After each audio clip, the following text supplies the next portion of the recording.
대검찰청 검찰수사심의위원회에서 이른바 검언유착 의혹 사건과 관련해서 핵심 당사자인 한동훈 검사장과 이동재 전 채널A 기자에 대해서 정반대 결론을 내렸습니다.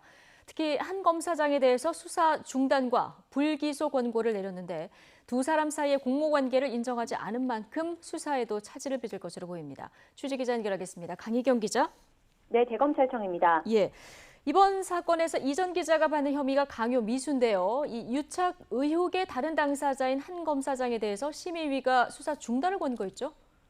네, 어제 열린 검찰 수사심의위원회에서 먼저 이동재 전 채널A 기자에 대해서는 수사를 계속하고 기소하라는 권고가 나왔습니다. 반면 한동훈 검사장에 대한 수사는 중단해야 하고 재판에도 넘겨서도 안 된다는 데 대부분 의견이 모였습니다. 한 검사장은 수사 계속 여부와 기소 여부에서 각각 10표 이상의 사실상 몰표를 받았습니다. 이른바 검언유착 의혹은 이 전 기자가 구치소에 있던 이철 전 밸류인베스트 코리아 대표에게 편지를 보낸 뒤 이 전 대표 지인을 만나 한동훈 검사장과의 친분을 내세워 협박성 취재를 했다는 게 주요 내용입니다. 그런 만큼 한 검사장과 이 기자가 과연 강요미수 사건에서 협박을 공모했는지가 쟁점으로 떠올랐는데요. 어제 심의위에서도 한 검사장은 현재 상황이 권력이 반대하는 수사를 하면 어떻게 되는지 본보기를 보여주기 위한 것으로 보인다며 공모관계를 거듭 부인한 것으로 전해졌습니다.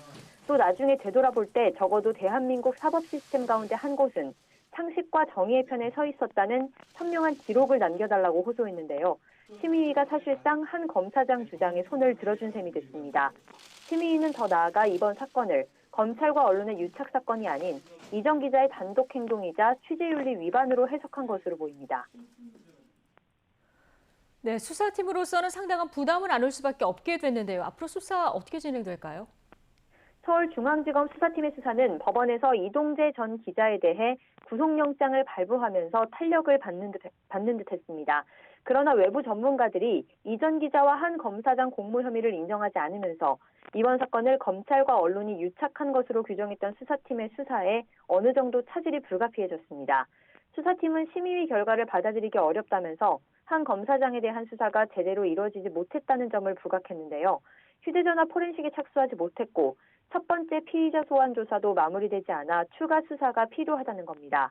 특히 이 전 기자에 대한 구속영장 발부 취지도 언급했습니다. 당시 법원에서는 구속영장을 발부하며 언론과 검찰의 신뢰 회복을 위해 구속이 불가피하다고 밝혔습니다.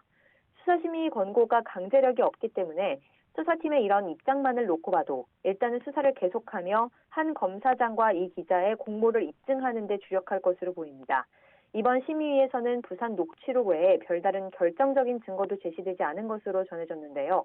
심의 권고를 무시하고 한 검사장에 대한 수사를 계속하다가 결정적 증거를 찾아내면 최소한의 명분을 얻을 수 있겠지만 반대 경우라면 역풍을 맞을 수도 있는 만큼 수사팀의 고심도 깊어질 것으로 보입니다.